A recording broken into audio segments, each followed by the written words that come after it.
이 시간에는 소년법과 보호소년 등의 처우에 관한 법률에 대해서 정리하도록 하자고요.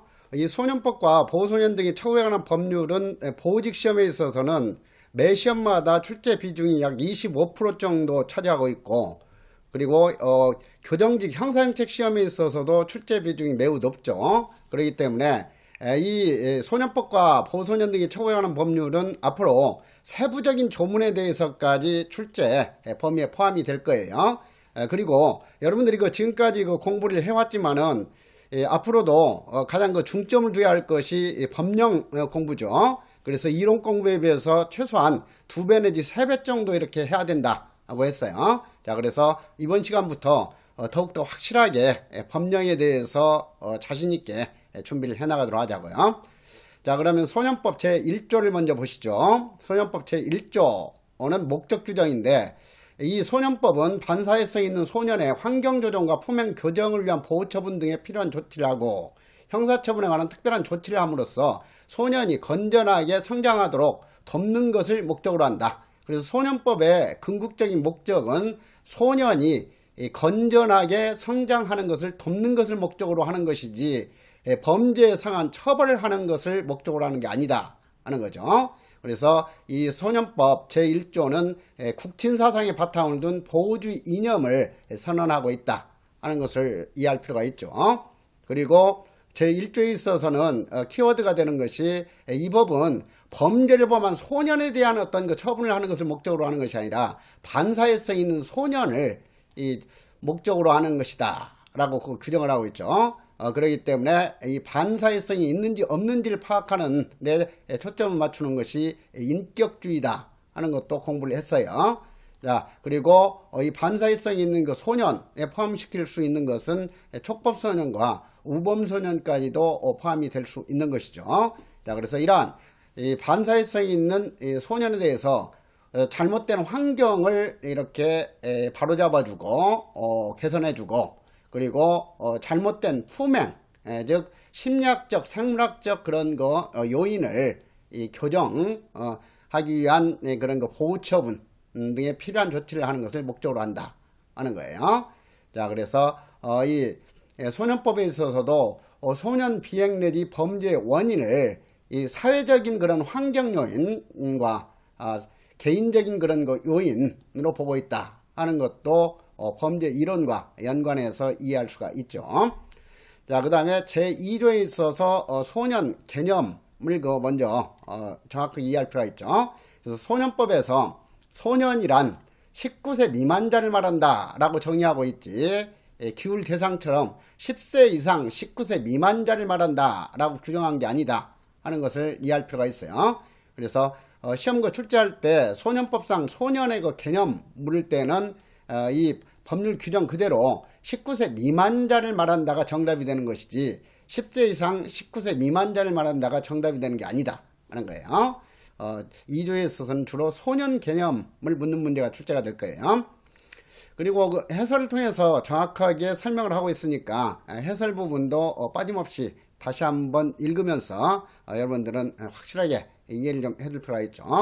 자, 그래서 여기에서 소년 비행 개념 다시 한번 설명해 주고 있죠.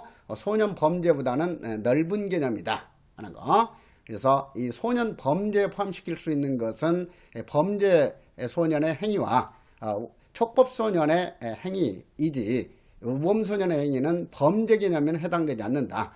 우범 소년까지 포함시킬 수 있는 개념이 비행 개념이다 하는 거예요. 자, 그래서 그 점을 이해하도록 하고, 그 다음에 4번 보시면은 보호사건 절차, 그래서 소년법에 있어서 가장 핵심이 되는 것은 다시 한번 소년사건 하면 보호사건하고 형사사건 두 가지 사건이 있다 하는 것을 구분하자고 그랬어요. 그래서 보호사건과 형사사건에 있어서는 어떤 점에서 차이가 있는가 하는 것을 여기에서 다시 한번 정확하게 설명을 했어요. 그래서 보호처분의 대상이 되는 연령은 10세 이상이지 8세나 9세 이상이 아니고 19세 미만이지 20세 미만이 아니다. 그리고 20세 이하도 아니다 하는 점을 주의할 필요가 있다고 그랬어요. 그리고 대상이 되는 것은 촉법 범죄 우범소년까지 포함이 된다. 그리고 형사처분의 그 대상이 되는 것은 형법 공부했듯이 14세가 되지 아니한 자의 행위는 벌하지 아니한다라고 되어 있기 때문에 14세 이상 사람으로서 형사법령에 위반되는 그런 그 행위를 한 사람만 형사처분, 즉 형벌이나 보완처분의 대상자가 되는 것이다 하는 거죠. 그리고 여기 상한에 대해서는 그 규정하고 있지 않지만 소년법상 형사처분이 적용될 수 있는 연령은 역시 19세 미만이죠. 그래서 정확하게 14세부터 18세까지 이 범죄 소년이 소년법상의 형사처분 대상이다 하는 거예요. 그리고 심리에 초점을 맞추는 것이 뭐냐 하는 거죠. 그래서 보호처분에 있어서는 이 보호의 필요성이 있는지 없는지를 파악하는 데 중점을 두고 있고, 형사처분 절차에 있어서는 범죄 사실이 있느냐 없느냐, 그리고 그러한 그 범죄 사실에 대한 책임이 어느 정도인가를 파악하는 데 중점을 둔다 하는 거죠. 그래서 이 제재의 성질과 관련해서 다시 한번 보호처분하고 형벌과 보완처분과 같은 형사처분, 형사제재에 있어서 차이점이 뭔가 하는 거.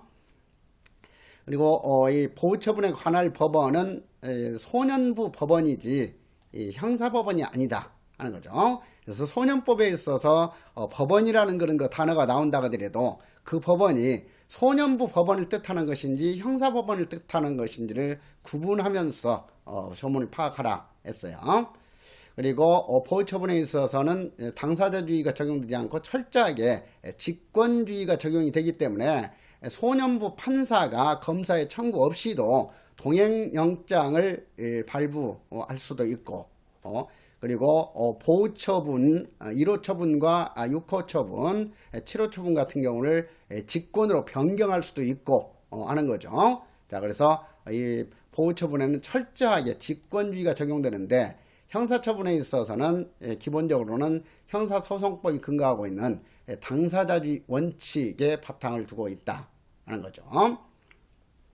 그리고 보호처분에 있어서는 검사의 재판 관여는 전혀 없다. 검사는 수사, 기소해가지고 형벌 부과와 관련돼서 권한을 행사하는 것 기관이지 보호처분 관련해서 권한을 행사할 수는 없다 하는 거죠. 자, 그래서 그런 점에서 차이가 있다. 그리고 이 절차에 도움을 주는 그런 거 주의를 보호처분에 있어서는 보조인이라는 용어를 쓰고 있죠. 그런데 형사처분에 있어서는 기본적으로 변호인의 조력을 받을 권리를 헌법상으로 보장하고 있다.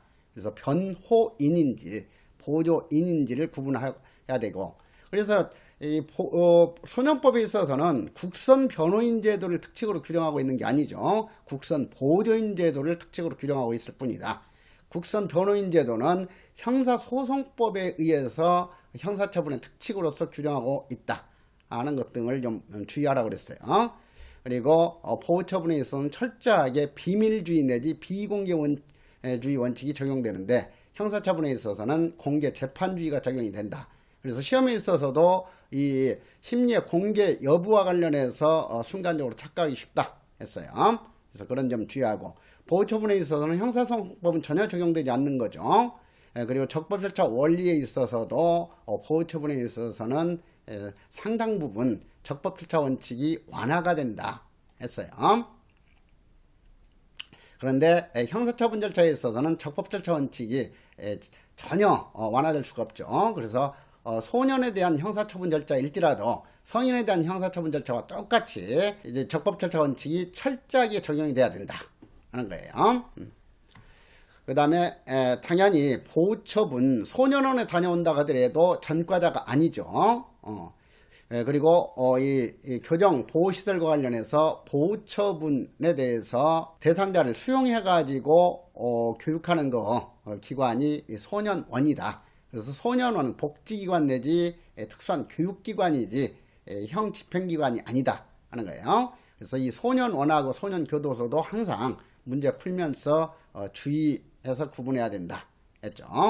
그리고 보호자의 그 규제와 관련해서 보호자의 특별교육명령제도, 앞으로 다시 한번 법령에서도 강조하겠지만 보호자의 특별교육명령과 관련 있는 보호처분 하게 되면은 이 보호자에게 감호 위탁과 관련해서 부수적으로 보호자의 특별 교육명령을 적용할 수 있다. 이런 식으로 함정을 유도하기 쉬워요. 그래서 이 보호자의 특별 교육명령은 보호처분 중에서도 4호 처분과 5호 처분, 즉 보호관찰 처분하고 관련이 된 것이다 하는 것을 놓쳐서는 안 돼요.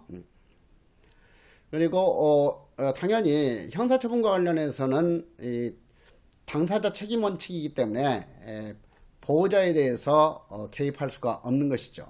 그래서 그 점을 좀 이해하도록 하고, 그리고 전문가의 그 진단과 관련해서 과학주의는 철저하게 보호처분에 적용하도록 하고 있다 하는 거. 그리고 뭐 형사재판과 소년부 법원의 그 용어의 차이점 같은 경우도 좀 구분해서 알아둘 필요가 있죠. 그리고 여기 5번 내용은 별표 하나 해가지고 다시 한번 현행 여러 법률에 있어서 미성년자 즉 아동 청소년에 대해서 어떻게 연령을 다르게 규정하고 있는가 하는 것을 알아둘 필요가 있어요. 자, 그래서 이걸 다시 한번 복습하면서 정리를 하도록 하고요. 그 다음에 수사기관의 및 법원의 소년사건 처리 절차 보도록 하죠. 방금 전에도 강조했듯이 이 소년법은 그간의 그 기출문제가 워낙 많이 그 출제가 됐기 때문에 이제는 세부적인 조문 하나하나가 출제 범위에 포함된다 생각하고 공부를 해야 돼요. 자, 그래서 제3조 관할 및 직능 보시죠. 제1항 소년보호사건의 관할은 행위지, 거주지, 현재지로 한다. 이렇게 되어 있죠. 그래서 이 부분에 있어서도 주의할 것이 뭐냐면은 보호관찰 등에 관한 법률에 있어서 보호관찰은 주거지를 관할하는 보호관찰관이 담당한다 라고 규정을 하고 있어요.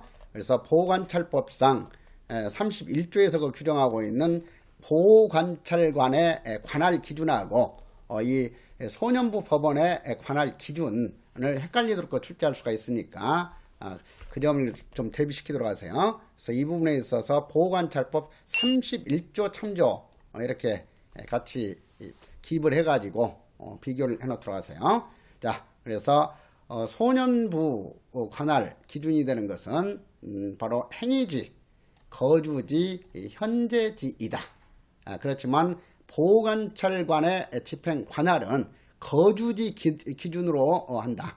그래서 보호관찰은 주거지, 거주지나 주거지 같은 개념이긴 한데 보호관찰법에서는 거주지라는 용어 대신에 주거지라는 용어를 쓰고 있어요. 그래서 보호관찰은 주거지를 관할하는 보호관찰관이 담당한다라고 규정을 하고 있죠. 그래서 여기서 소년 보호 사건의 그 관할은 소년의 주거지로 한다. 이렇게 바꾸는 문제가 출제가 될 수 있을 거예요. 그리고 앞으로 이런 그 행위지와 현재지까지도 이렇게 관할 기준으로 삼는 것은 오로지 소년부 보호사건 관할과만 관련이 된다 하는 것을 알아둘 필요가 있어요. 그리고 제2항에 있어서 소년보호사건은 가정법원 소년부 또는 지방법원 소년부에 속한다 하는 것이지 형사법원하고는 전혀 관련될 수 없다 하는 거죠. 그리고 3항에 있어서 소년보호사건의 심리는 어떠한 그 사건이든 간에 상관없이 소년부 단독 판사가 관할한다 하는 거예요. 그래서 심리 관할은 소년부 단독 판사이지 합의부 관할은 전혀 없다 하는 거예요. 1심은 여기서 이 규정은 1심에 대한 그 규정이에요. 당연히 항고심, 2심 관할은 합의부 관할이죠. 그렇지만 소년 보호사건의 1심 관할은 무조건 중대사건이건 가벼운 사건이건 소년부 단독 판사가 한다 하는 거. 자, 이 점하고 구분해야 할 것이 뭐라고 그랬어요? 치료감호법상 치료감호의 관할도 합의부 관할이고 전자장치 부착법에 있어서 관할도 합의부 관할이죠. 그리고 성충동 약물 치료법에 관한 그 관할 기준도 합의부 기준이다 하는 거였어요. 그래서 그런 다른 그 법령들하고도 시험장에서 이렇게 헷갈리기가 쉽기 때문에 항상 관련된 내용은 이렇게 대비시키면서 헷갈리지 않도록 정리해 나갈 필요가 있어요. 그래서 그 점 주의하도록 하고, 제4조에 있어서 이 소년법의 적용 대상이 되는 비행소년 개념을 여기에서 정확하게 다시 한번 이해하자 하는 거예요. 그리고 지금 여기서 보다시피 수사기관 법원의 소년사건 처리 절차 해가지고 여기에서 이 소년사건 하게 되면 보호사건을 가리키는 것이지 형사사건에 대한 규정은 여기에는 포함되어 있지 않아요. 형사사건 규정은 뒷부분에서 별도로 이렇게 규정이 되어 있죠. 그래서 항상 이 소년사건이라고 했을 때도 구체적으로 보호사건과 관련된 규정인지 형사사건과 관련된 규정인지를 잘 구분해야만 이 소년법 규정들이 헷갈리지 않는다 했어요. 자, 그래서 이 보호사건에 적용 대상이 되는 비행소년의 종류를 여기에서 다시 한번 이해해 두도록 하자. 그래서 조일범한 소년인 범죄소년, 그리고 제2호에 있어서 형벌법령에 저촉되는 행위를 한 10세 이상 14세 미만의 소년이죠. 14세 이하인 소년이 아니에요. 왜냐하면 미만이기 때문에 13세까지만 여기 촉법소년에 해당되는 것이지 14세부터는 범죄소년에 해당이 된다 하는 점을 항상 주의하도록 해야 돼요. 그래서 여기서도 뭐 12세 이상 14세 미만인 소년으로 바꾼다든가 이렇게 할 수 있으니까 연령 정확하게 알아두고, 그리고 촉법소년이라는 그 용어 자체가 여기에서 저촉에서 촉하고 그 다음에 법률에 그 저축되는 에서 법 이렇게 해가지고 두 자를 촉법소년 이렇게 줄여서 부르는 거예요. 범죄소년은 중요한 것이 뭐였어요? 이 범죄소년에 대해서는 범죄가 성립되는 행위를 한 소년이기 때문에 형사법에 의해서 형벌도 부과할 수 있는 대상이고 소년법 제4조에 근거해서 보호처분도 할 수 있는 대상이다 하는 것이 핵심적인 특징이에요. 그래서 범죄소년은 그 특징을 정확하게 항상 구분하고 있도록 해라 하는 거. 그 다음에 촉법소년도 당연히 14세 미만자의 행위는 벌하지 아니한다 했기 때문에 형벌은 부과할 수 있는 대상이 아니고 오로지 보호처분만 부과할 수 있는 대상이다 하는 거. 그리고 제3호에 있어서 성격이나 환경에 비추어 형벌법령에 저촉되는 행위를 할 우려가 있을 뿐이지, 그럴 법 위반 행위를 할 위험성이 있을 뿐이지 아직은 그러한 그 법률 위반 행위를 하지 아니한 그 소년이죠. 그래서 범죄를 범할 우려에서 우자하고 범자를 합해가지고 우범소년이라고 부른다 했어요. 그래서 우범소년 하게 되면은 바로 애방주의하고 국친사상과 관련이 된다. 그래서 이 국친사상에 근거했을 때만 바로 이 우범소년이 소년법에 적용이 대상이 되는 거예요. 그렇지 독일이나 프랑스처럼 이렇게 교육형주의 사상에 바탕을 둔 입법체제에 있어서는 이 우범소년은 소년법에 관할 대상이 될 수 없다 하는 점도 이론적으로 구분해서 알아둘 필요가 있어요. 내가 기본 이론을 할 때도 이 우범소년 나오면 보호원칙과 관련해서 애방주의가 관련이 된다 했어요. 그런데 어제 그 시험 해양경찰 간부 시험이 어제 그 치러졌는데 10월 21일이에요 어제가. 그래서 어제 그 시험에서도 이게 바로 그 출제가 됐죠. 그래서 현행 법령에 저촉되는 행위를 할 우려가 있는 우범소년도 소년법의 규율 대상으로 하는 것과 직접적으로 관계되는 원칙으로 가장 옳은 것은 1번 밀행주의, 2번 애방주의, 3번 과학주의, 4번 개별주의. 그래서 이것도 나오고 이렇게 함께 확실하게 공부했던 사람들 같으면은 뭐 0.1초도 안 걸려서 바로 정답이 가려지고 하죠. 그래서 여러분들도 항상 공부하면서도 어떤 부분의 내용이 주로 출제 대상이 되고 그 내용이 어떻게 이제 함정 패턴으로 유도가 될 수 있는지 이런 차원에서 공부해 나가자고 했어요. 그래서 다시 한번 그걸 강조해서 확인시켜 드렸어요. 애방주의 하게 되면은 바로 우범소년과 관련성이 있다 하는 거. 그래서 우범소년의 그런 그 요건 이런 것은 뭐 정확하게 암기할 필요까지는 없어요. 집단으로 몰려다니며 주위 사람들에게 불안감을 조성하는 성벽이 있는 행위를 하는 거, 그리고 정당한 이유 없이 가출하는 것. 그래서 가출 행위에 대해서 규율할 수 있는 법이 소년법이다 하는 것을 여기서 응용해서 알아둘 필요가 있어요. 그리고 19세 미만인 그런 그 사람들이 술을 마시고 소란을 피우거나 외 환경에 접하는 성벽이 있는 것. 그래서 이런 거 가출행위라든가 술 마시는 행위 이런 것들은 형사법상 범죄 행위에는 해당이 되지 않지만 이렇게 미성년자가 하게 되면은 그런 것에 대해서는 일정한 제재를 가할 수 있도록 하고 있죠. 그래서 이러한 행위들을 가리키는 개념이 뭐였어요? 바로 쥐비행 또는 신분범죄라는 용어로 이러한 것을 정의하고 있어요. 그래서 미성년자인 신분 때문에, 미성년자인 쥐 때문에 그것이 범죄나 비행, 일탈로 규정되는 그런 행위들이에요. 그러니까 미성년자가 아니라면 술을 마신다고 하더라도, 가출한다고 하더라도, 뭐 집단적으로 몰려다닌다 하더라도 이러한 것들은 일탈로서 어떤 그 규제가 적용되는 게 아니죠. 그래서 여기서 그런 거 쥐비행 개념이나 신분범죄 개념도 연결해서 좀 이해해 둘 필요가 있어요. 그리고 제2항에 있어서 제2호, 3호 그러니까 제2호는 촉법행위이고 제3호는 우범행위이죠. 그래서 촉법행위와 우범행위에 해당하는 소년이 있을 때에는 경찰서장이 직접 관할 소년부에 송치해야 한다.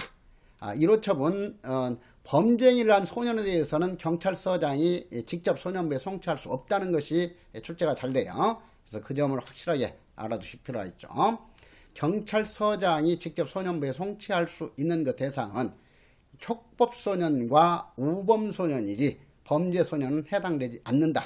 자, 이것도 시험에 출제되니까 그렇게 확실하게 알아두시고, 그리고 앞으로 이 소년부에 송치할 수 있는 그런 요건이 갖춰진 경우에는 모두가 다 이 송치해야 한다지 송치할 수 있다가 아니에요. 그래서 소년부 송치는 송치 강제주의지 의무적인 송치주의가 아니다 하는 것을 확실하게 확인할 필요가 있어요. 그래서 소년부에 송치하는 것 기관은 여기에서 경찰서장이 나왔고 바로 이어서 이제 또 검사가 소년부에 송치할 수 있도록 규정하고 있죠.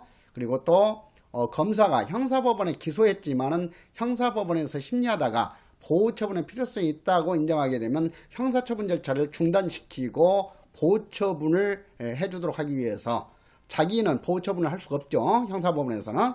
그렇기 때문에 이 절차를 중단시키고 형사법원에서 소년부로 송치할 수 있도록 하고 있어요. 그러니까 이런 거 법원 송치 해당 요건이건 검사의 소년부 송치 해당 요건이건 경찰서장의 요건이 됐건 그런 요건이 갖춰지면은 소년부에 송치할 수 있다가 아니라 송치해야 한다 하고 규정하고 있다는 것 확실하게 그렇게 통일적으로 알아둘 필요가 있어요. 그리고 이 사망에 있어서도 이것은 소홀히 하면서 아차하면 틀릴 수 있으니까 별표 하나 하고 특별히 더 주의하도록 하세요. 자, 보호자나 학교장 그리고 사회복리시설의 장, 보호관찰소장이 이 관할 소년부의 사건 심리를 해달라고 통고할 수 있도록 하는 근거 규정을 두고 있다. 그래서 보호주의 인정 관련해서 이게 이 통고주의의 바탕을 둔 규정이다 하는 거예요. 그리고 이런 사법기관, 국가기관만이 아니라 민간 단체까지도 이렇게 협력해가지고 소년을 보호할 수 있는 조치가 개입될 수 있도록 해야 된다 하는 것이 바로 협력주의죠. 그래서 이런 협력주의나 통고주의의 바탕을 둔 규정이 제 4조 3항이다 하는 거. 자, 그래서 그 점을 좀 알아두시고, 이렇게 소년부에 통과할 수 있는 그 기관으로는 보호자뿐만 아니라 학교장이나 사회복리시설장 그리고 보호관찰소장도 관할 소년부에 통과할 수 있다 하는 거예요. 그래서 이 통고의 대상이 되는 기관은 경찰서의 장이 아니에요. 경찰서의 장은 소년부 송치할 수 있는 관할 기관이죠. 그래서 여기서 항상 보호관찰소의 장하고 경찰서장을 뒤바꾸는 함정 문제를 주의할 필요가 있다 하는 거. 다음으로 제7조는 형사처분 등을 위한 검찰청으로의 송치 규정이죠. 자, 먼저 조문을 한번 볼까요? 제1항.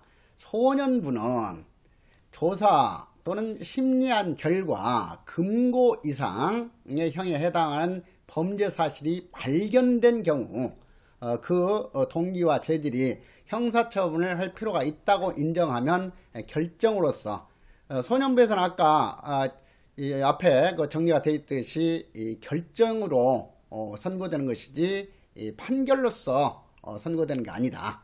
그래서 소년부에서 관할하는 재판 종류는 결정이지 판결이 아니다 하는 것을 다시 한번 확인할 필요가 있어요. 그래서 이 결정 이것도 판결로서로 바꾸면은 그건 틀린 함정이 되는 거예요. 그래서 결정으로서 사건을 관할 지방법원에 대응한 검찰청 검사에게 송치하여야 한다. 자, 여기서 키워드는 발견된 경우이기 때문에 밑줄까지 그어놨죠. 그래서 이것은 어떤 사건인가 이걸 한번 생각을 해보도록 하세요. 어떤 보호사건 그 대상자에 대해서 이 검사가 1차적으로 이렇게 판단을 해가지고 이 범죄 소년에 대해서는 형사처분하는 것보다는 보호처분하는 것이 더 적합하겠다. 그래서 그 검사가 범죄 소년에 대해서 보호처분할 것인지 형사처분할 것인지를 1차적으로 결정하는 것을 검사선의주의라고 하죠. 현재 우리나라 그 소년법은 검사선의주의를 채택하고 있지 미국이나 일본처럼 법원 선의주의를 채택하고 있는 게 아니다 했어요. 그래서 그 선의주의 이론에서 강조를 했었죠. 그래서 그 점 다시 한번 이해를 하고 우리나라 소년법이 법원 선의주의냐 검사 선의주의냐를 구분하는 문제는 앞으로 그 시험에서 자주 출제될 내용이에요. 검사 선의주의다. 그래서 검사 선의주의 체제에서 사건 절차 진행 과정 다시 한번 머릿속으로 상상해 보세요. 자, 범죄를 범한 소년이 있어가지고 경찰이 검거해가지고 수사를 해가지고 이 수사를 마치면 이 범죄 소년 사건은 검사 선의주의이기 때문에 경찰서장이 소년부로 직접 송치할 수는 없고 반드시 검사에게 송치해야 된다. 그래서 검사가 사건을 맡아가지고 보호사건에 적합한 사건이면은 소년부로 송치해주고 그리고 형사처벌을 하기에 적합한 그 대상자이면은 검사가 직접 형사법원에 공소제기 즉 기소를 하는 것이다 하는 거예요. 자, 그런데 7조 1항에 있어서 전제가 되는 것은 검사가 이 형사법원에 기소하지 않고 소년부 법원으로 지금 송치를 했어요. 그래서 소년부에서 심리를 하다 보니까 그 검사가 수사해 가지고 보내는 해당 사건이 아니라 또 다른 어떤 그 범죄를 범한 사건이 발견이 됐다 하는 거예요. 그래서 여기서 키워드는 그거죠. 소년부에서 조사 심리하다 보니까 금고 이상에 해당하는 범죄 사실이 발견되고 그러니까 지금 이 검찰이 보호처분 해달라고 보낸 그 해당 사건이 아니라 또 다른 어떤 범죄 사건이 발견이 됐다 하는 거예요. 그래서 그 범죄 사건에 대해서는 검사나 경찰에서 파악을 못한 사건이야. 그리고 아주 중대한 사건이죠. 금고 이상에 해당하는 범죄 사실이기 때문에 자, 그래서 이 경우에 이렇게 금고 이상에 해당하는 범죄 사실이면서 동시에 그 동기와 죄질이 형사처분할 필요가 있다고 인정하게 되면은 형사법원에서 이제 형벌로서 형사사건으로서 재판을 해야 되는 것이죠. 자, 그래서 이 경우에는 소년부가 검사에게 이 사건을 송치해야 된다. 되돌려 보내야 된다 하는 거죠.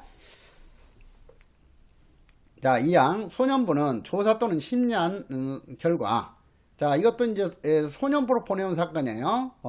검사가 보내온 사건이겠죠, 이것은. 그래서 검사가 보내온 사건이나 아니면 경찰서장이 보내온 사건에 대해서 본인이 19세 이상인 것이 밝혀진 경우다. 자, 그러면 소년부에서 관할할 수 있는 사건은 오로지 19세 미만인 사건이지 19세부터는 관할 대상이 될 수가 없죠. 그러니까 관할 대상에서 벗어났기 때문에 19세 이상인 것이 밝혀진 경우에는 결정으로서 자, 여기서도 결정으로서지 판결로서가 아니다 하는 점을 주의하고 결정으로서 사건을 관할 법원에 대응하는 검찰청 검사에게 송치해야 한다 하는 거. 자, 19세 이상인 것이 밝혀진 경우에는 검찰청 검사에게 송치해야 된다 하는 거. 관할 지방법원에 송치해야 된다가 아니죠. 자, 여기서도 관할 지방법원에 송치해야 된다 이렇게 바꾸는 문제가 출제될 수 있으니까 그 점 주의했어요. 다만 예적으로 형사법원에서 보내온 사건이면은 19세 이상인 것이 발견되면은 형사법원으로 이송하는 거예요. 그렇지, 이 형사법원에서 보호처분해달라고 이렇게 보낸 사건인데 그것을 또다시 19세가 넘었다고 해서 검사에게 보내가지고 검사가 형사법원으로 보내는 게 아니다. 보내온 그 기관으로 곧바로 이렇게 보내는 것이다 하는 것을 7조 2항에서는 알아둘 필요가 있죠. 자, 그래서 이것은 칠판이 있다면 내가 뭐 전체적인 절차 흐름 이렇게 쫙 이렇게 해가지고 설명을 해주는데 말로만 설명하려니까 좀 어렵네요. 여러분들도 좀 이해하기가 어려워질 수 있겠고. 자, 그래서 그 점 다시 한번 확실히 좀 이해해 둘 필요가 있다. 그리고 49조의 검사의 송치 규정 보면은 검사는 소년에 대한 피의 사건을 수사한 결과, 자, 검사가 피의 사건으로 수사했다 하게 되면 당연히 그 전제가 되는 것은 14세 이상인 소년이 형사법령에 저촉되는 행위를 한 경우죠. 14세 미만죄가 아니야. 그래서 검사가 그 14세 이상인 소년에 대해서 피의 사건을 수사한 결과 보호처분에 해당하는 사유가 있다고 인정하는 사건인 경우에는 관할 소년부로 역시 송치할 수 있다가 아니라 반드시 송치하여야 한다 하는 거죠. 그래서 여기서 검사 선의주의 다시 한번 강조를 했어요. 자, 그러니까 지금 여기서 그 전제가 되는 것은 범죄 소년에 대해서 경찰서장이 검사에게 송치를 했고 검사가 이렇게 판단을 해보니까 보호사건으로 처리하는 것이 더 적합한 사건이다 하게 되면 소년부 송치해야 한다 하는 거죠. 그리고 2항 소년부는 제1항에 따라서 송치된 사건이 키워드예요. 여기서는 발견된 사건이 아니라 송치된 사건을 그 조사 심리한 결과 그 동기와 죄질이 금고 이상의 형사처분할 필요가 있다고 인정할 때에는 결정으로서 해당 검찰청 검사에게 송치할 수 있다. 여기서도 해당 검찰청 검사에게 송치할 수 있다를 관할 법원에 송치할 수 있다. 이렇게 바꾸는 함정 주의해야 되겠고요. 자, 이것은 그 전제가 되는 것이 당연히 경찰서장이 범죄 소년 사건을 검사에게 송치를 해가지고 검사가 검사 선의주의에 근거해 가지고 보호처분 사건으로 분류해 가지고 소년부로 송치를 시켰는데 그 검사가 판단해 가지고 그 보낸 사건에 대해서 이렇게 심리하다 보니까 이것은 재범 위험성도 높고 죄질도 아주 나쁘다. 그래서 이것은 이 보호처분 정도로 처리할 사건이 아니다. 보다 더 강력한 형사처벌을 할 필요가 있다. 이렇게 판단이 되면은 소년부 법원에서는 형사처벌에 대한 재판을 할 수 없죠. 그렇기 때문에 소년부에서는 검사에게 송치할 수 있다 하는 거예요. 이 경우에는 반드시 송치해야 되는 것이 아니야. 아까 여기에 7조 1항에 있어서는 어땠어요? 검사가 이렇게 수사한 그 사건이 아니고 새로 발견된 그 사건이기 때문에 이것은 근본적으로 검사가 다시 수사를 할 필요가 있는 사건이에요. 그래서 이 발견된 사건인 경우에는 반드시 검사에게 송치해야 한다 이고, 그 다음에 검사가 수사를 마치고 보호처분 사건으로 판단해 가지고 소년부로 송치한 사건임에도 불구하고 소년부에서 심리하다 보니까 강력한 형사처벌의 필요성이 있다고 이렇게 판단할 경우에는, 이런 경우에는 검사에게 송치할 수도 있고 송치하지 않고 그냥 소년부에서 보호사건 절차로 진행할 수도 있다 하는 거예요. 그래서 발견된 사건인지 검사가 소년부로 송치한 사건인지를 구분해서 알아둘 필요가 있다 하는 거예요. 소년부는 검사가 송치한 사건을 조사 심리한 결과 그 동기와 죄질이 벌금이 아니라 금고 이상이라고 그랬어요. 그래서 어떤 거 불이익을 주기 위한 그 기준은 금고가 기준이 되는 거지 벌금 이하인 경우는 없다. 지난 시간에 형법에서 선고유예의 요건이 될 수 있는 것은 자격정지 이상의 전과가 없을 경우죠. 그래서 거기에서도 벌금형 기준이 되는 것이 아니라 자격정지가 기준이 된다 했어요. 그래서 벌금을 그 기준으로 해서 어떤 불이익을 주도록 하는 규정이 있으면 무조건 그것은 틀린 내용이다. 이렇게 이해하라고 그랬죠. 그래서 이런 이미 검사가 한 번 더 수사를 해가지고 보호처분 사건으로 분류해가지고 소년부로 송치한 사건인데 소년부 법원에서 형사처벌해달라고 소년부로 다시 송금한 사건, 보낸 사건에 대해서 검사는 또다시 소년부로 송치할 수 없다 하는 거죠. 새로 발견된 사건에 대해서는 사망의 애 규정이 없어요. 그래서 여기 발견된 사건인 경우에는 당연히 검사가 수사해가지고 이 사건도 보호처분하는 것이 적합하다 하게 되면은 소년부로 송치할 수 있는 거예요. 자, 그래서 7조 1항하고 49조 이것은 그런 점에서도 구분할 필요가 있다 하는 거. 그래서 다시 소년부에 송치할 수 없는 그 사건은 발견된 사건이 아니라 검사가 송치한 사건에만 해당이 된다 하는 거. 그리고 제50조 법원의 송치. 법원, 여기서 법원은 뭐예요? 소년부 법원일까요? 아니면은 형사법원일까요? 당연히 여기서 법원은 형사법원이에요. 그래서 형사법원은 소년에 대한 피고 사건이 나왔기 때문에 이 피고 사건을 관할하는 법원은 소년부 법원이 아니죠. 소년부 법원은 보호사건 관할이에요. 그래서 여기서 이 단어 피고 사건이라는 용어 한 가지만 가지고도 이것이 자연스럽게 파악이 수 있을 정도로 여러분들은 지금 학습 수준이 올라가 있죠. 자, 그래서 그 점을 이해하면서 법원은 형사법원은 소년에게 피고 사건을 심리한 결과 피고 사건을 심리하려면 당연히 경찰에서 수사를 마쳐가지고 검사에게 송치했고 검사가 형사법원에 기소한 거예요. 그래서 형사법원에서 이렇게 피고 사건을 심리한 결과 보호처분에 해당할 사유가 있다 인정하면은 이것은 아까 방금 전 그 사건과는 달리 검사가 이제 보호사건으로 분류하지 않고 형사사건으로 분류해가지고 이 형사법원에 기소를 했는데 형사법원에서 심리하다 보니까 이것은 검사가 지나치게 강력한 처벌을 하려고 한 것이다.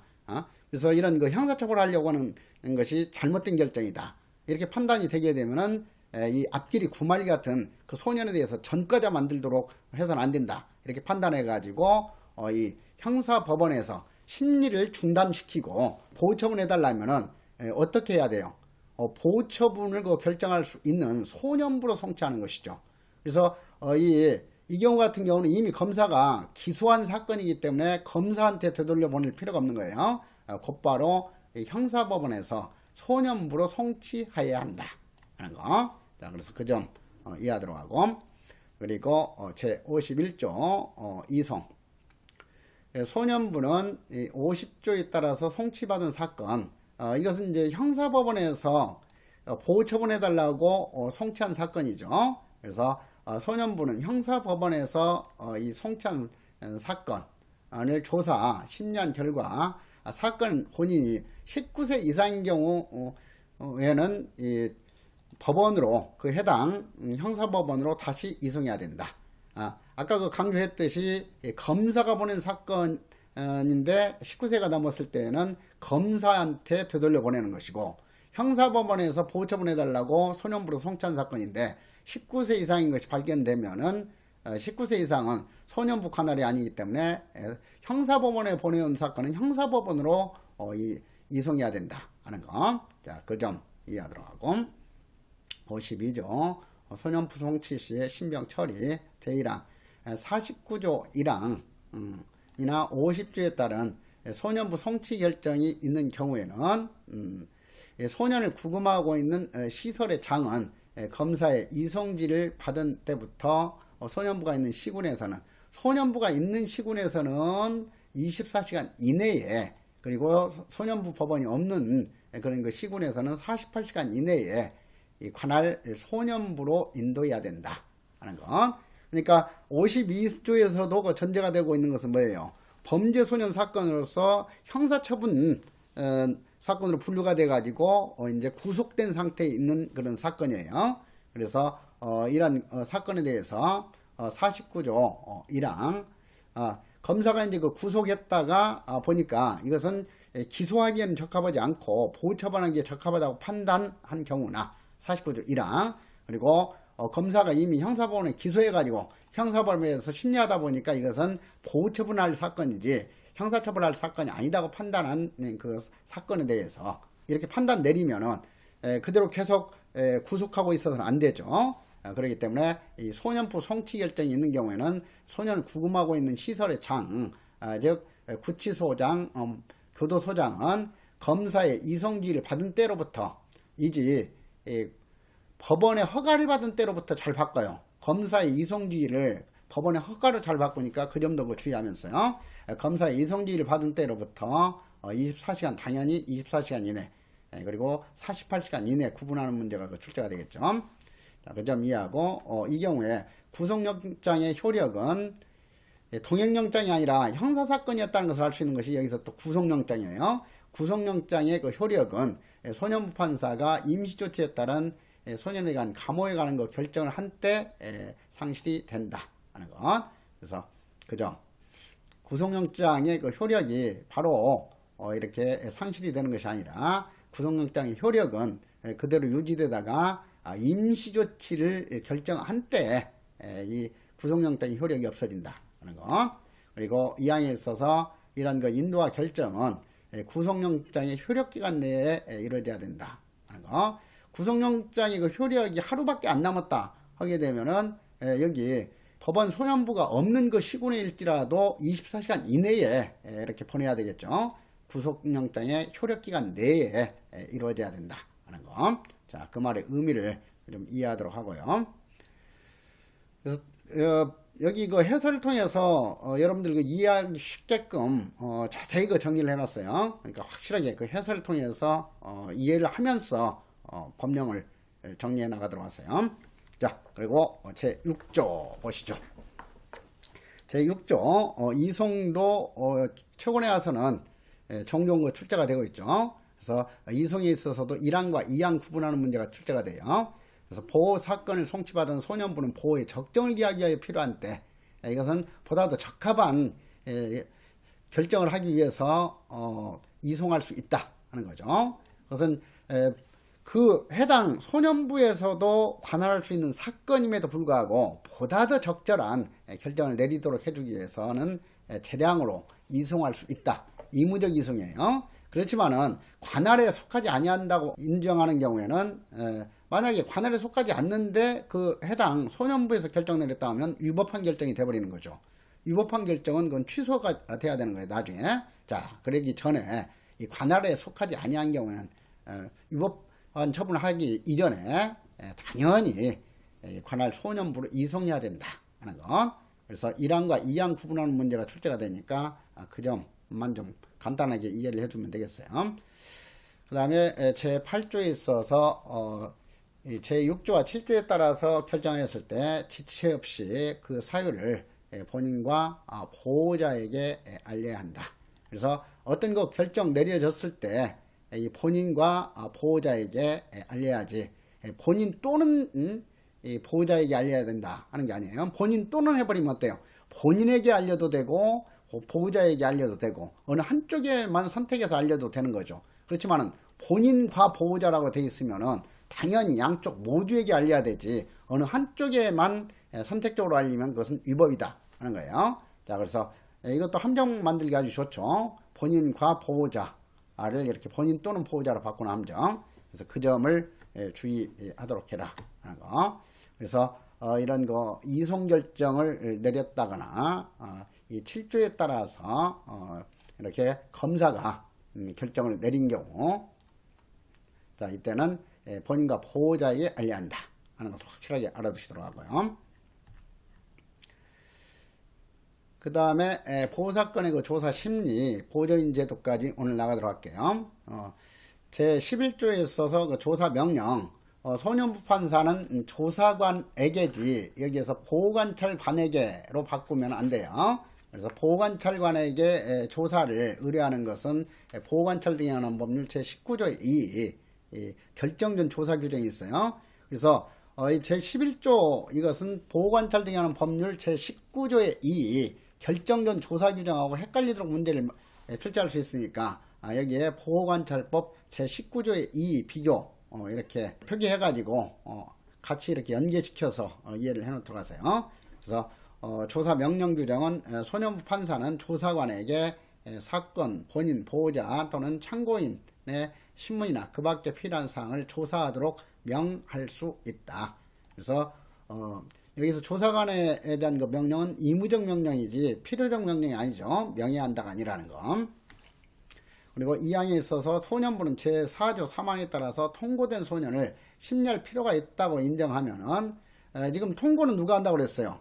항상 여기서도 그냥 평면적으로 읽고 넘어가려고 하지 말고 이런 내용 나오면은 이미 앞에서 공부했던 그 조문 내용 보호자나 학교장, 복지시설의 장, 보호관찰소의 장이 통고했을 때 그 통고 사건에 대해서는 소년을 심리할 필요가 있다고 인정하면 그 사건에 대해서는 필요적으로 의무적으로 조사를 해야 된다 하는 거. 그래서 통고 사건에 대해서는 필요적 조사를 하도록 규정을 하고 있다 하는 거. 경찰서장이 송치한 사건이건 검사가 송치한 사건이건 법원이 송치한 사건에 대해서는 조사하도록 명할 수 있다라고 규정하고 있어요. 그렇지만은 통고된 사건에 대해서는 반드시 조사하도록 규정하고 있다. 11조. 그리고 제9조 조사 방침.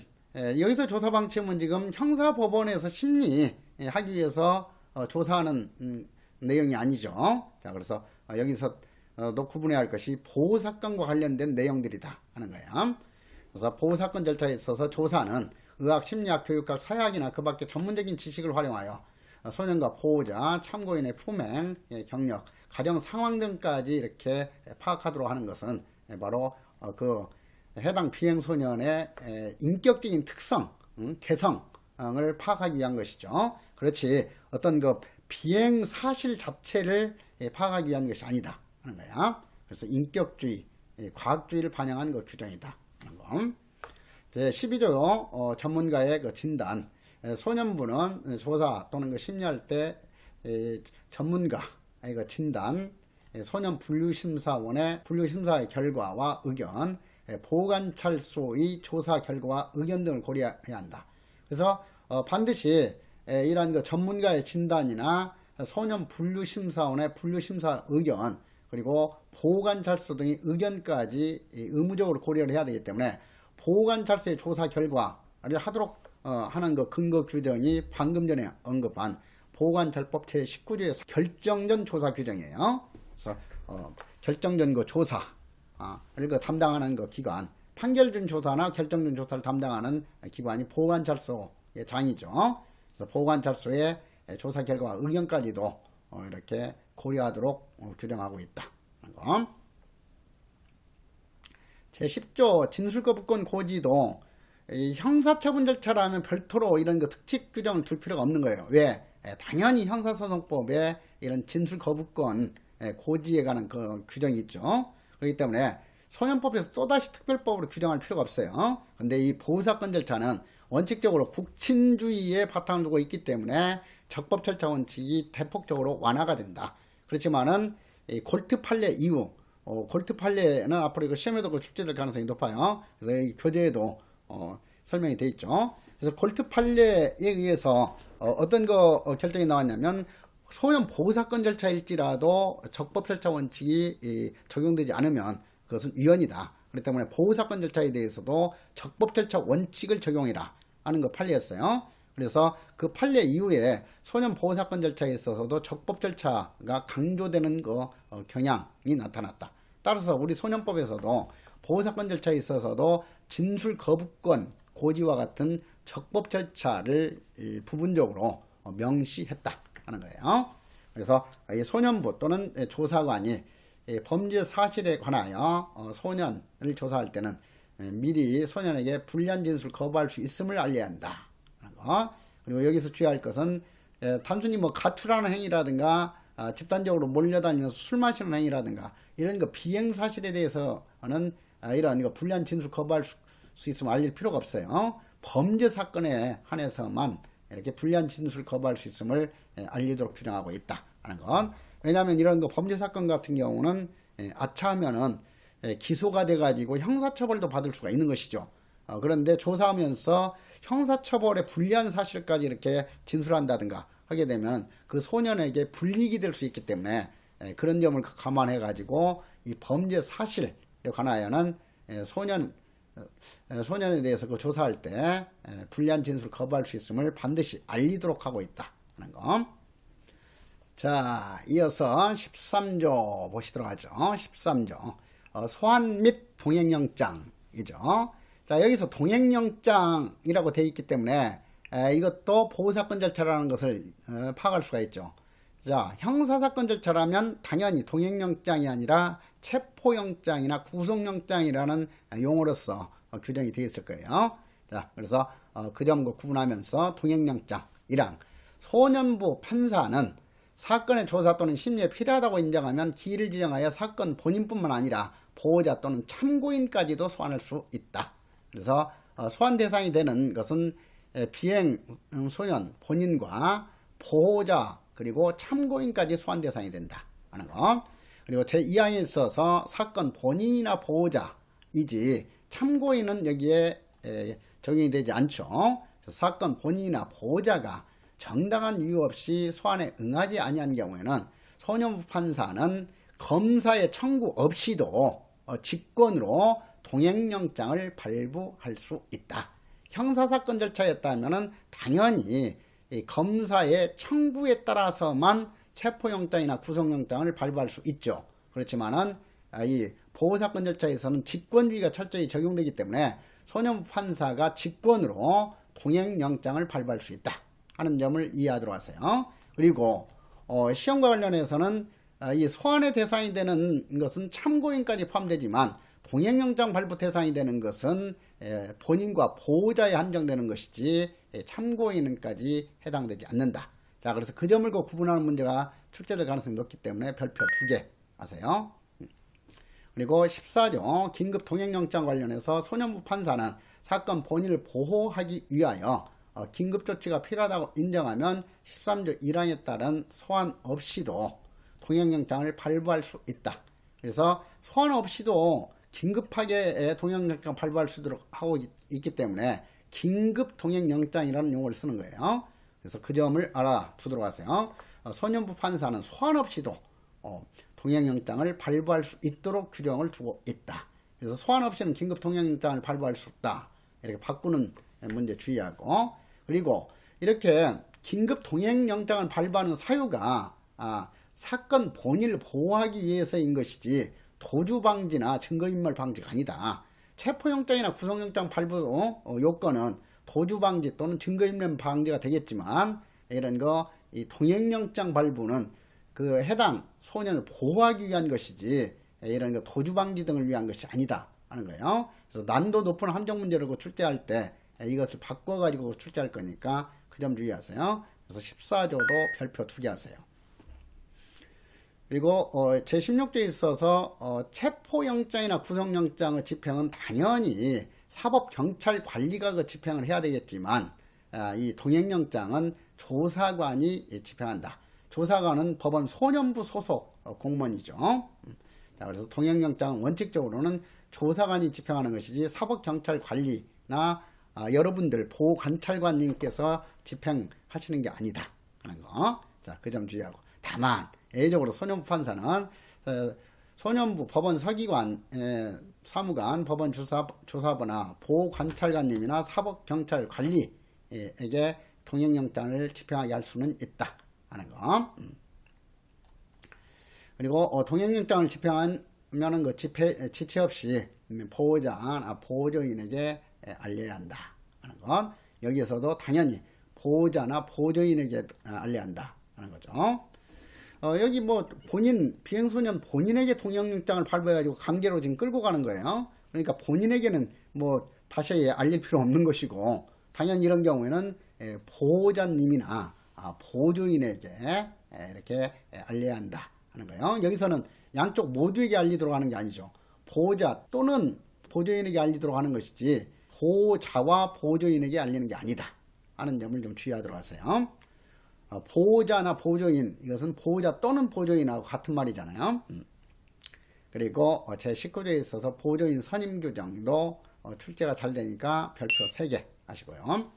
보조인 선임, 사건 본인이나 보호자는 소년부 판사의 허가를 받아서 보조인을 선임할 수 있다죠. 형사사건 절차 같으면은 변호인 선임하는데 어떤 형사법은 판사의 허가를 받는 게 아니죠. 전혀 아니에요. 자, 그렇지만은 보호사건 절차에 있어서는 이 보조인 선임하는 데 있어서는 원칙적으로 소년부의 판사의 허가를 받아서 보조인 선임하도록 규정하고 있다 하는 거죠. 다만 이항 보시면 보호자나 변호사를 보조인으로 선임하는 경우에는 소년부 판사 허가 없이 하여도 된다. 보호자가 직접 보조인으로 이렇게 선임되고자 할 때는 소년부 판사 허가 받을 필요가 없죠. 법률적으로 당연히 그 비행소년을 보호할 수 있는 보호자이기 때문에 뭐 심사하고 할 필요가 없어요. 이런 것은. 그리고 또 법률적인 어떤 그 자격이 확실히 갖춰져 있는 변호사께서 이렇게 보조인으로 되는 경우에도 구태여 심사할 필요 없죠. 자, 그래서 이 보호자나 변호사가 보조인으로 선임되는 경우에 한해서는 소년 판사의 허가를 받지 아니해도 된다. 자, 그렇지만은 원칙적으로 이 보호자가 변호사 아닌 다른 사람을 이렇게 보조인으로 선임하고자 할 때는 소년부 판사의 허가를 받아야 한다 하는 거. 자, 그 점을 이해하도록 하시고요. 그리고 3항 보조인을 선임함에 있어서 보조인과 연명 날인 하는 그 서면을 제출해야 된다 하는 거. 자, 3항 같은 경우는 정답 선지로 출제할 가능성은 높지 않으니까 가볍게 보도록 하고요. 그리고 4항 소년부 판사는 보조인 심리 절차를 고의로 지연시키는 등의 심리 진행을 방해하거나 소년의 이익을 반하는 행위를 할 우려가 있다고 판단하는 경우에는 보조인의 선임 허가를 취소할 수도 있다 하는 거. 그리고 5항에 있어서 보조인은 1심에서 선임하면은 뭐 항고심, 재항고심까지 이렇게 계속 그 효력이 유지되는 게 아니다. 보조인 선임은 신급마다 이 선임해야 된다 하는 거. 형사 절차에 있어서도 마찬가지죠.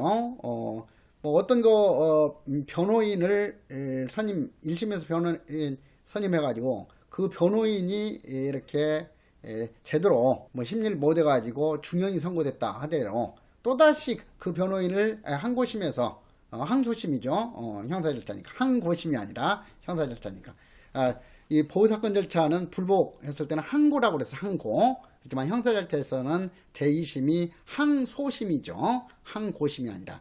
그래서 항소심에서 또 그 변호사를 또다시 쓴다고 하더라도 변호인 선임료를 별도로 지급하고 또 선임해야 돼요. 그렇듯이 여기에서도 보조인의 선임은 신급마다 해야 된다 하는 것은 알아두실 필요가 있고요. 자, 17조의 2 별표 3개 하세요. 국선 보조인 선임 규정 제1항 소년이 소년 분류심사원에 위탁된 경우임에도 불구하고 보조인이 없을 때, 지금 소년 분류심사원에 위탁됐다 하면 구금이 된 거예요.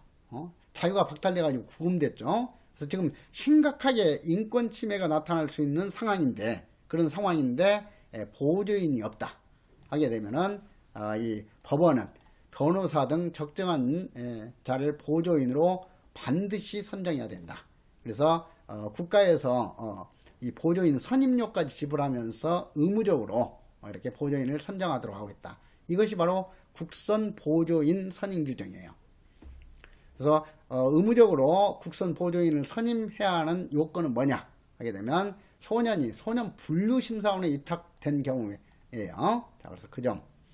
그 다음에 2항 의무적으로 국선 보조인을 선임할 수 있는 사유가 뭔가 하는 거 규정이죠. 소년이 소년 분류심사원에 위탁되지 아니했을 때 법원은 직권에 의해서도 또는 소년이나 보호자의 신청에 따라서 보조인을 선임할 수 있다. 여기서 보조인은 국선 보조인이에요. 신청에 따라서도 국선 보조인 선정할 수 있고 직권으로도 국선 보조인 선정할 수 있다.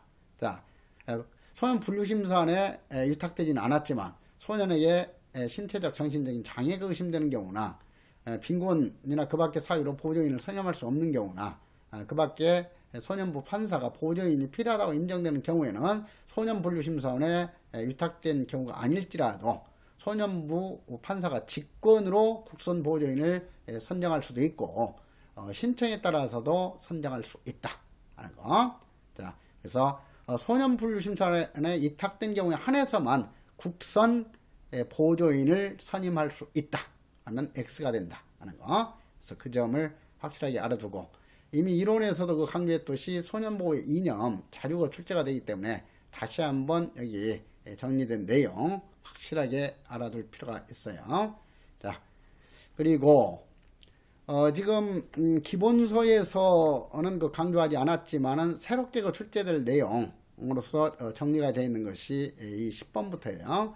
자, 그래서 10번 별표 2개씩 해가지고 10번, 11번, 12번 반드시 알아두도록 하세요.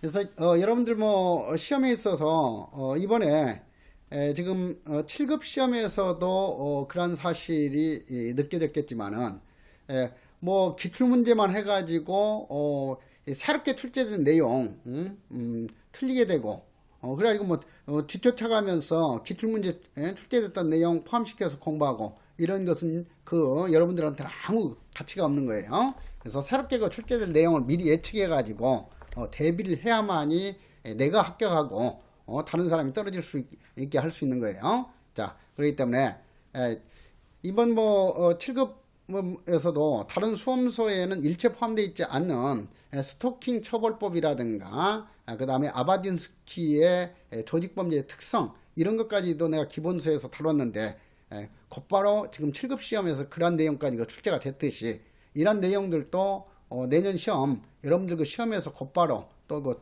새롭게 출제될 수 있는 내용들이에요. 자, 그래서 다시 한번 10번, 11번, 12번 별표를 2개씩 해가지고 정리를 해놓도록 하세요. 소년법원제도는 영미형과 서유럽형, 북유럽형으로 크게 구분할 수 있다.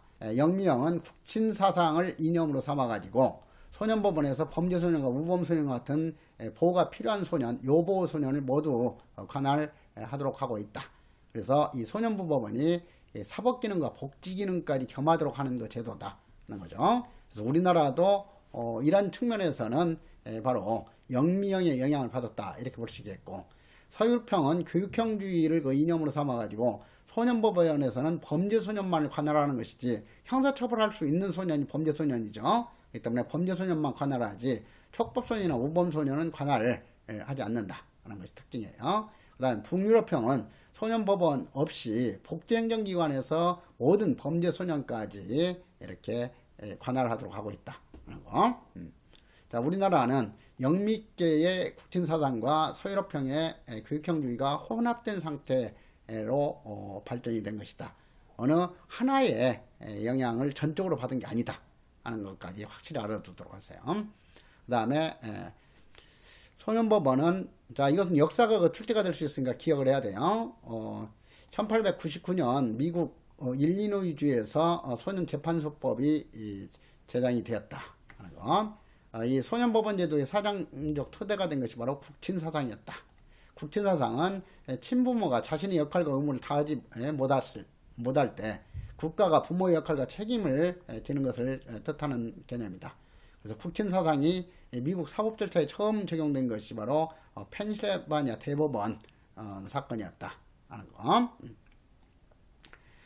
자, 그래서 이 사건에서 대법원은 부모가 교육할 능력이 나 자격이 없을 때 국가는 보호자로서의 역할을 대신할 수 있고, 사건 대상이 된 메리가 이제 어떤 적이었냐면은 이혼한 그 가정에 있는 아이였어요. 그런데 아버지 몰래 어머니가 이제 재혼해 가지고 그 메리를 이 소년원에 소년 보호시설로 이렇게 보내도록 법원에 요청을 해가지고 법원에서 이제 그것을 받아들여서 보호시설로 그 메리를 송치한 사건이었어요. 그래서 X 전 남편이죠.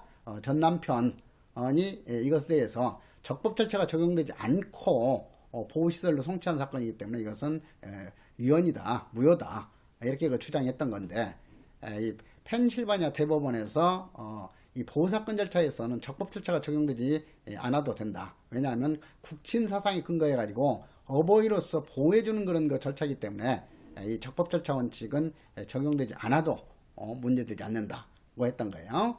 자, 그래서 국친 사상이 강조되면은 보호사건에 있어서 적법 절차 원칙이 완화될 수 있는 것이다 라는 거예요. 그런데 그 후에 20세기 와가지고 이렇게 켄트 사건이나 골트 사건, 특히 골트 사건은 정답으로 출제될 가능성이 높다고 그랬죠. 골트 사건, 윈십 사건, 맥카이버 사건들을 겪으면서 거치면서 이제 보호사건 절차에 있어서도 적법 절차 원칙이 강조되는 것이지 적법 절차 원칙이 완화되는 것이 아니다. 다시 말해서 국친 사상이 강화되는 것이 아니라 완화되고 있다. 국친 사상은.